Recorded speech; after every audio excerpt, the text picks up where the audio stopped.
Who is able to make war with him? And there was given to him a mouth speaking great and blasphemous things, and power was given him to work 42 months.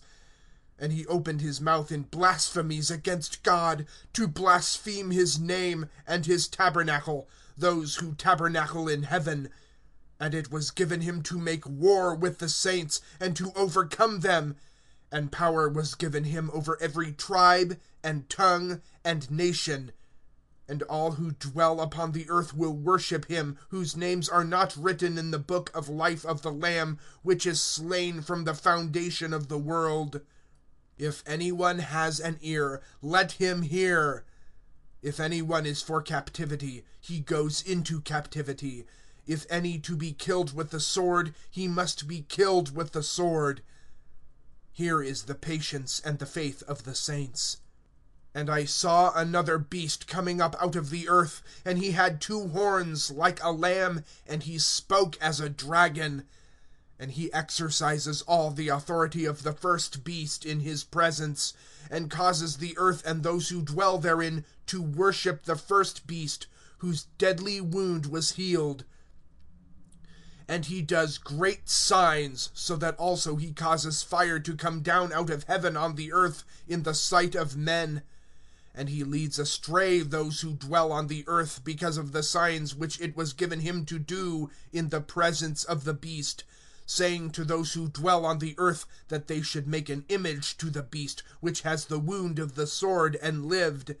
And it was given him to give breath to the image of the beast, that the image of the beast should also speak, and should cause that as many as worship not the image of the beast should be killed. And he causes all, the small and the great, and the rich and the poor, and the free and the bond, to receive a mark on their right hand or on their forehead, and that no one should be able to buy or sell, save he that has the mark, the name of the beast, or the number of his name. Here is wisdom. Let him that has understanding count up the number of the beast, for it is the number of a man, and his number is 666. Chapter 14. And I saw, and behold, the Lamb stood on the Mount Zion, and with him 144,000, having his name and the name of his Father written on their foreheads. And I heard a voice out of heaven, as the voice of many waters, and as the voice of loud thunder. The voice which I heard was as that of harpers, harping with their harps.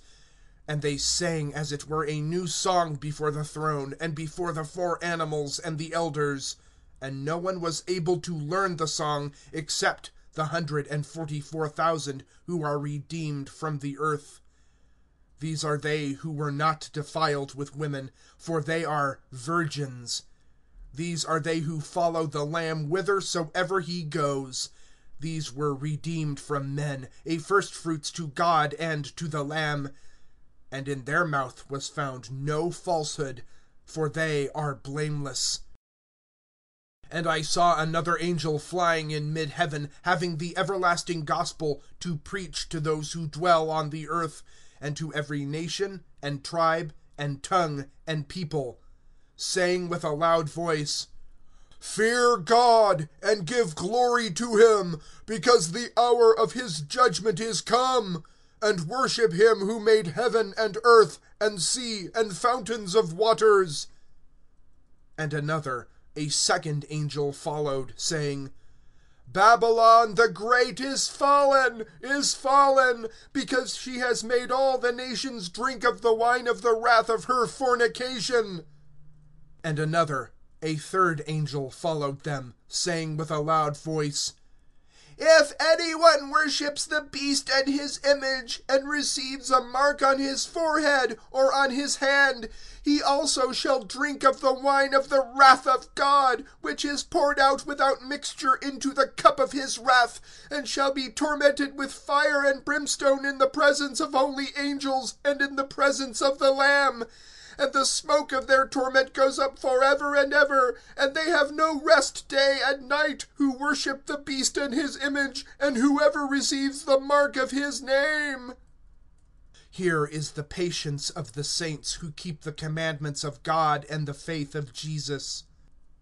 And I heard a voice out of heaven saying, Write, Happy are the dead who die in the Lord henceforth. Yea, says the Spirit, that they shall rest from their labors, for their works follow with them. And I saw, and behold, a white cloud, and upon the cloud one sitting like to the Son of Man, having on his head a golden crown, and in his hand a sharp sickle. And another angel came forth out of the temple, crying with a loud voice to him who sat on the cloud, Put forth thy sickle and reap, because the time to reap is come, because the harvest of the earth is ripe. And he who sat on the cloud thrust in his sickle upon the earth, and the earth was reaped. And another angel came forth out of the temple which is in heaven, he also having a sharp sickle. And another angel came out from the altar, who had power over fire. And he cried with a loud cry to him who had the sharp sickle, saying, Put forth thy sharp sickle, and gather the clusters of the vine of the earth, for her grapes are fully ripe. And the angel thrust in his sickle into the earth, and gathered the vine of the earth, and cast it into the great winepress of the wrath of God. And the winepress was trodden without the city, and blood came forth out of the winepress, even to the bits of the horses, as far as 1,600 furlongs. The end of chapters 10 through 14 of the book of the Revelation of Jesus Christ from the American Bible Union's New Testament. Recording by Mark Penfold.